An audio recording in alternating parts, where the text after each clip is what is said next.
Hi, welcome back to my channel. I am Julie. I am the mom to 8 kids and I have taught 6 of those how to read. I have had 2 readers who really struggled at the beginning and helped them overcome to be proficient readers, and all of my kids enjoy books. And so in this video I'm going to talk to you about the things that I've learned over these 14 years of turning kids into readers. And I'm going to go step by step. So we're going to start with toddlers and we're going to go to preschoolers. We're just going to go step by step through of everything that I can think of to share with you. I took some notes so that I hopefully won't forget anything. So let's get started. Learning to read starts when your child is a toddler.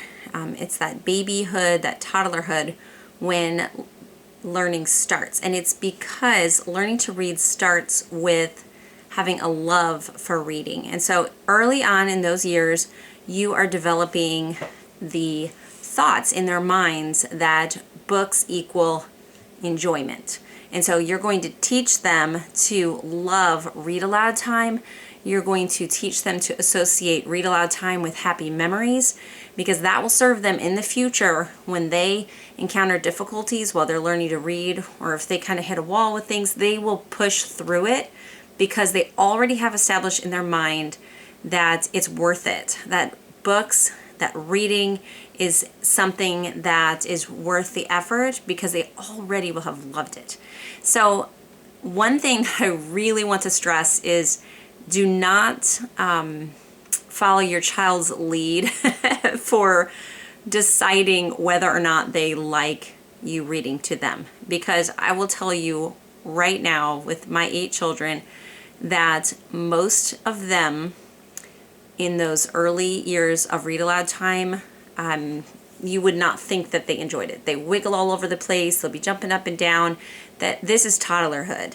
But if you push through that and you keep making it a fun, enjoyable time, start with short times, start with, don't worry about reading all the words on the page, skip around a lot. I know my Lydia is, she's 1-year-old right now. She turned 1 in August, and she is hard to read too. She just wiggles and tosses and turns, and you can hardly get 2 pages of a book done and she's pushing that book to the side.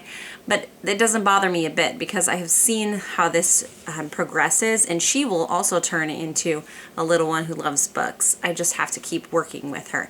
So my next up child is James, and he's 3 years old, and he's at the point now that when I pull out a book, he's excited to sit down with me.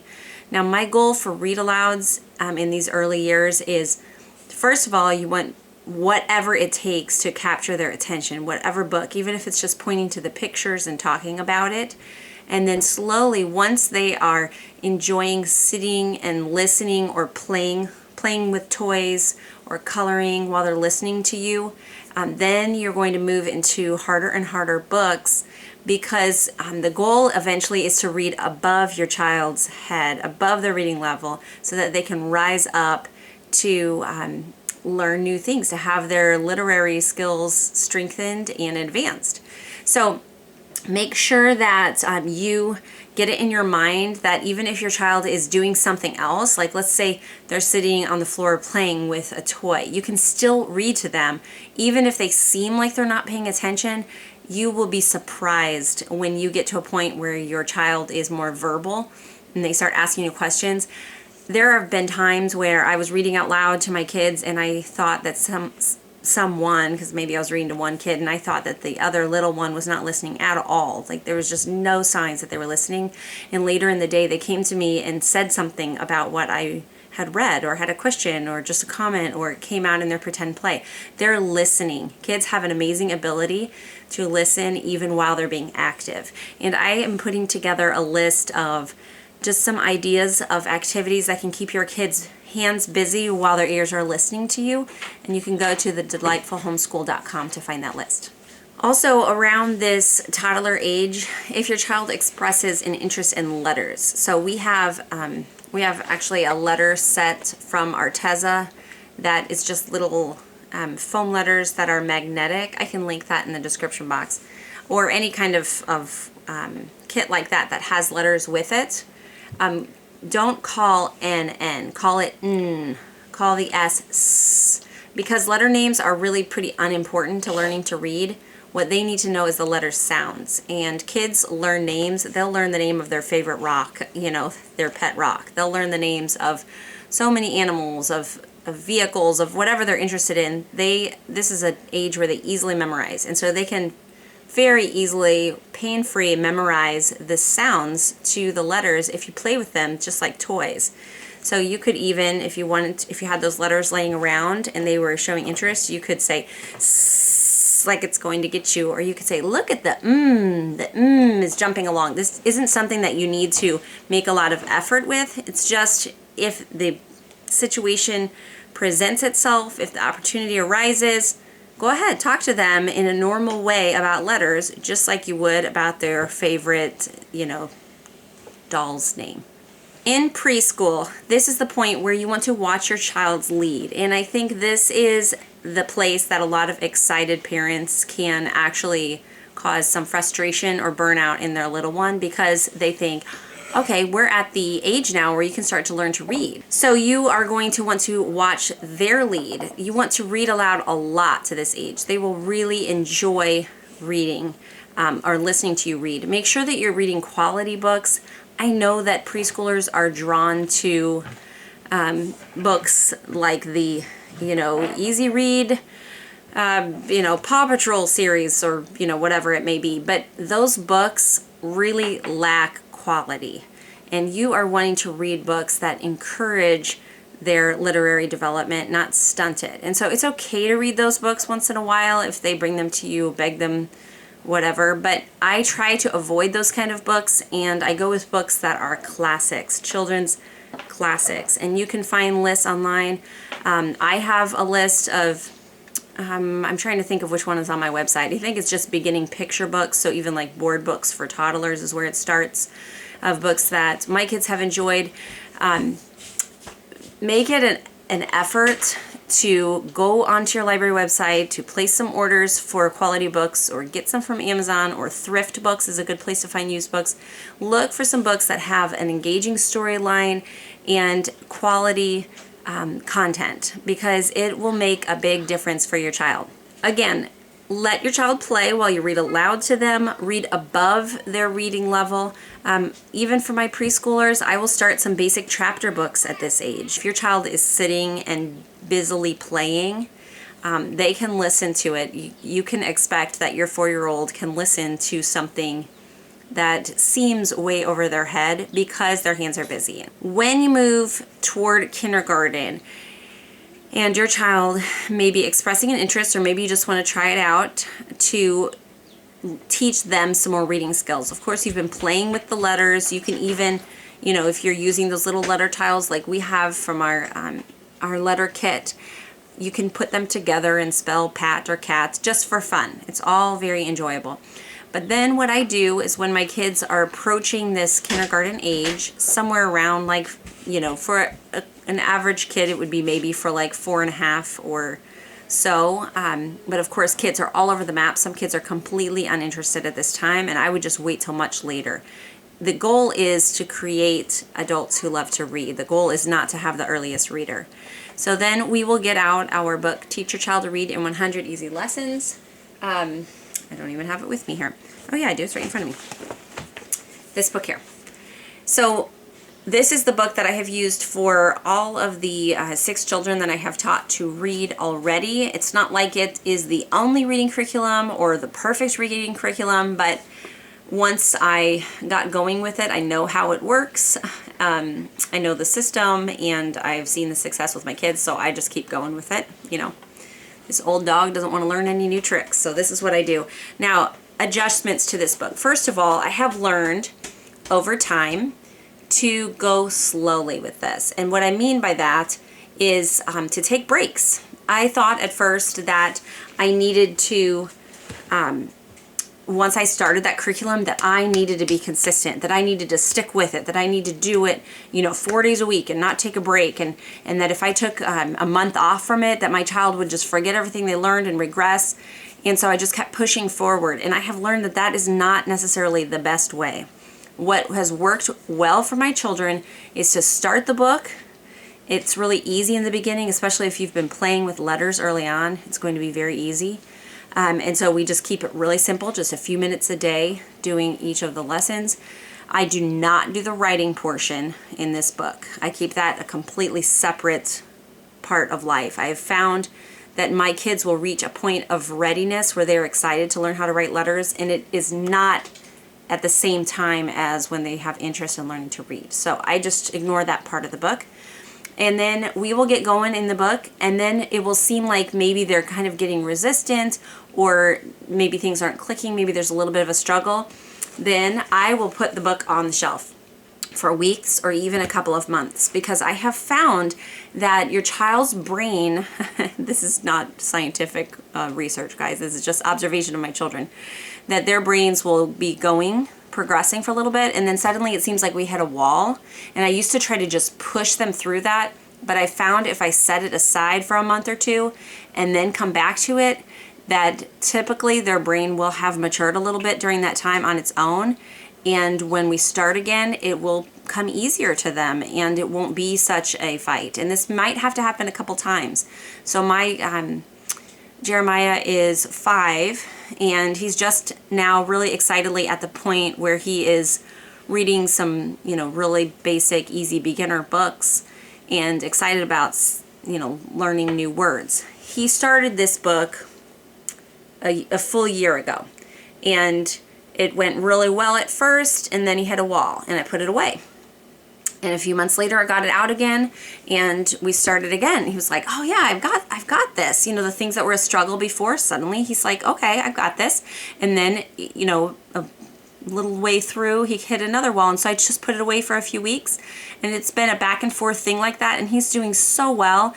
And it did not create a problem to set that book aside. So, take the weight off of your mind, let yourself off the hook a little bit. Just working with them a little bit each day, whether it's only reading aloud to them or having them also read, is enough to keep them progressing. Also, other things in this book, they do, as you go further along, they will have you or have the child read every story twice. I found for my kids that usually once we get through reading the lesson and we're at the story, that one reading is it. They're done. I do not have them go through and read it a second time. Again, I'm sure if the writers of the book were hearing me right now, they'd probably say, "But this is why you need to do that." But just for my kids, I found one reading is enough. As we get farther along toward the end, where the words are harder and the story is longer, sometimes they might have a day where their brain is tired or they're just feeling extra wiggly, and we'll just do half of the lesson. So maybe they'll just read the list of words, and then the next day they'll just read this story. Whatever it takes, you want this to be enjoyable.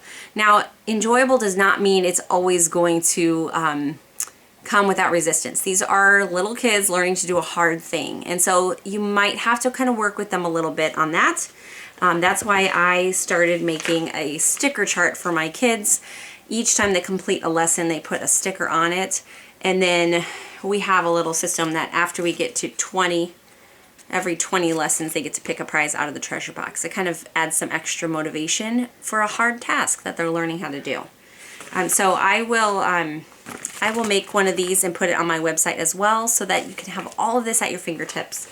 I will link it in the description box below. Okay, so during this time, guess what you're doing? You're continuing to read aloud to your child. So important during this time. Now, once you get through this book, I know the first time I got through this book, I felt kind of lost. I don't know what to do now. Now, I've had 2 different types of kids go through this book. One type, at the end of this book, they easily, with very little guidance, were ready to jump into beginning reader books and then to continue moving forward until they were in chapter books, and it just was kind of a pretty painless transition.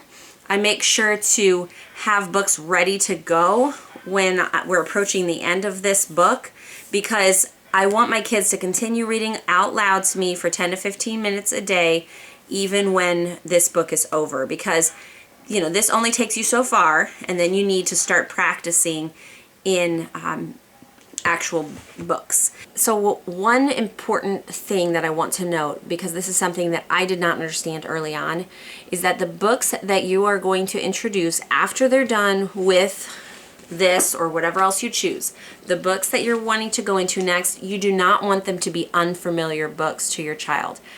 That was my misconception that I thought at first is, okay, we're going to get some brand new books now for you to practice reading to see how you're doing. No, you're at this point of the transition over, it can be a little bit unnerving for a child, and you're wanting them to go into books that they already know.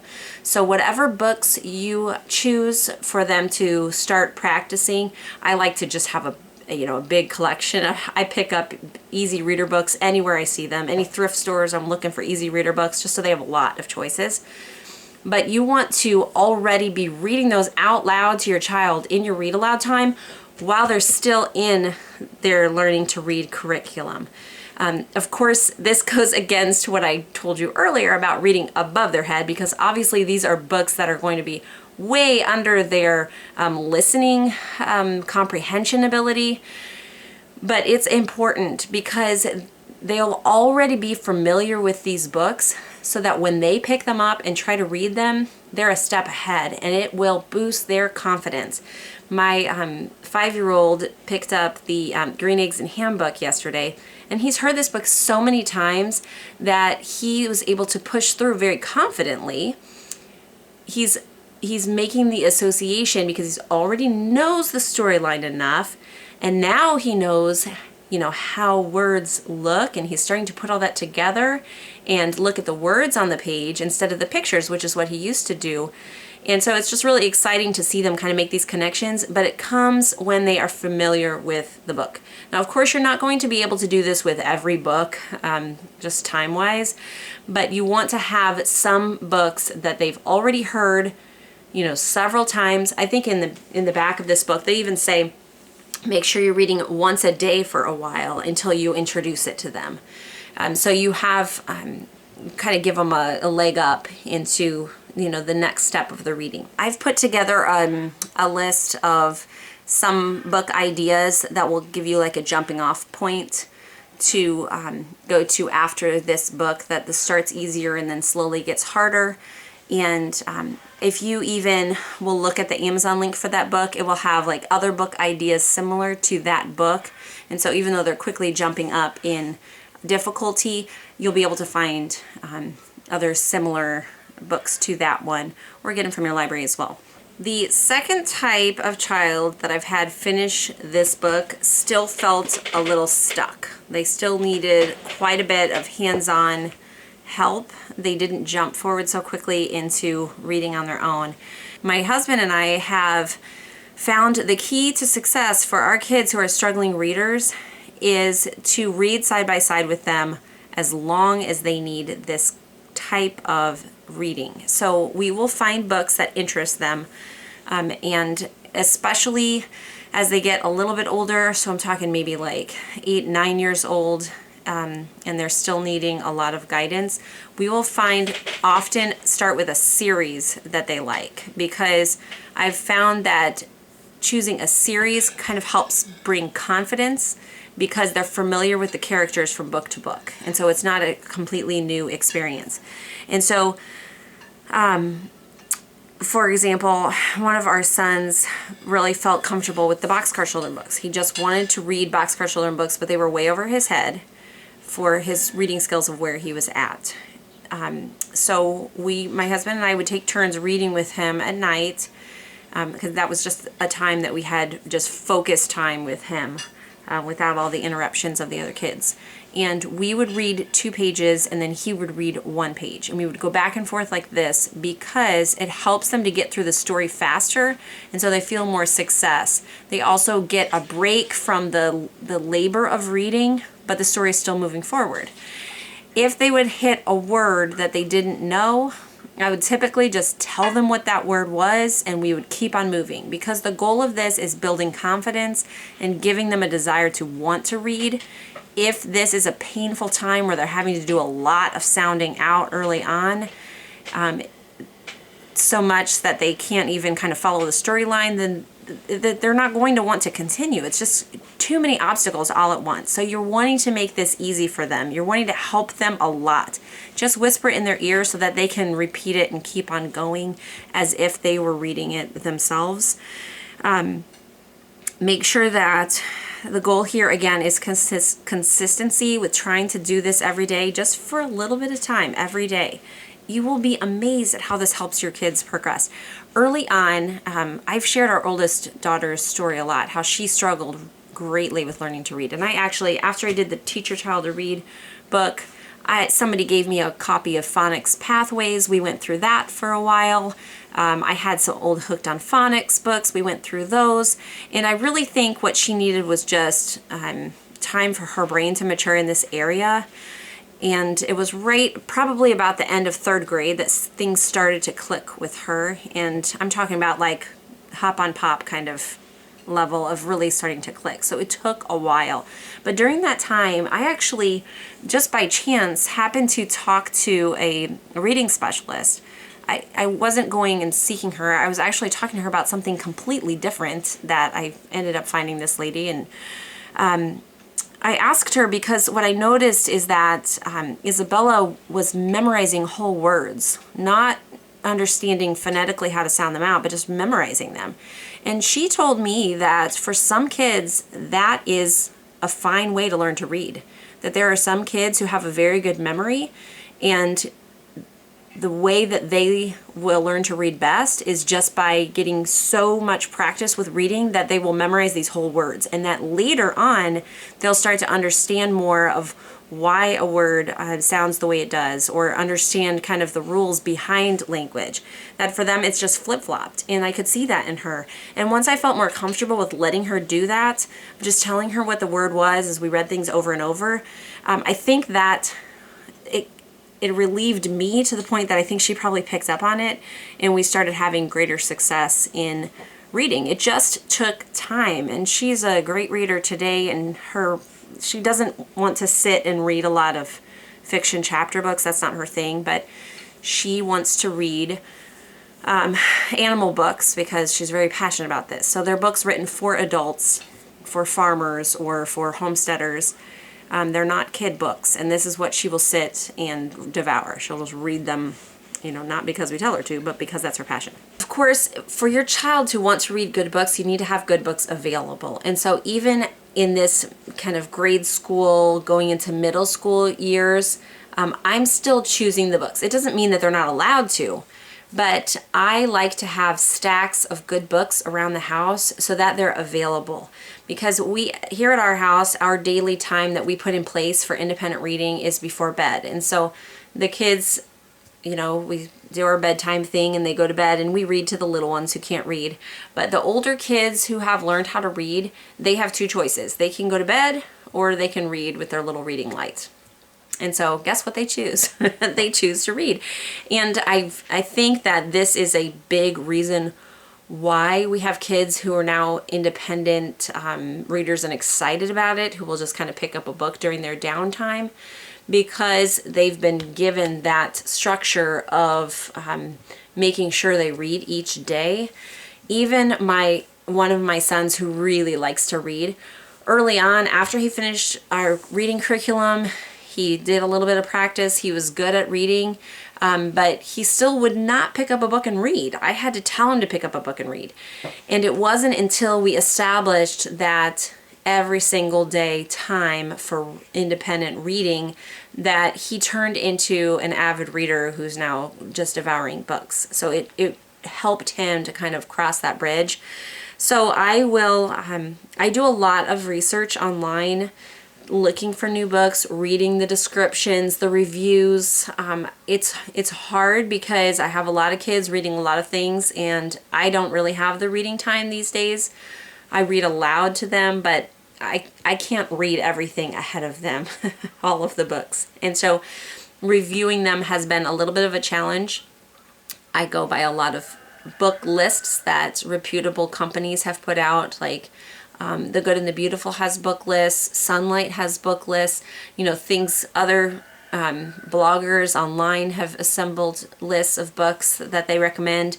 And then as my kids read and enjoy books, I'm starting to make my own book list that I'm putting on my website to share so that I can also be a blessing to somebody else who's saying, help, I need a list of books to order from my library. Where do I begin?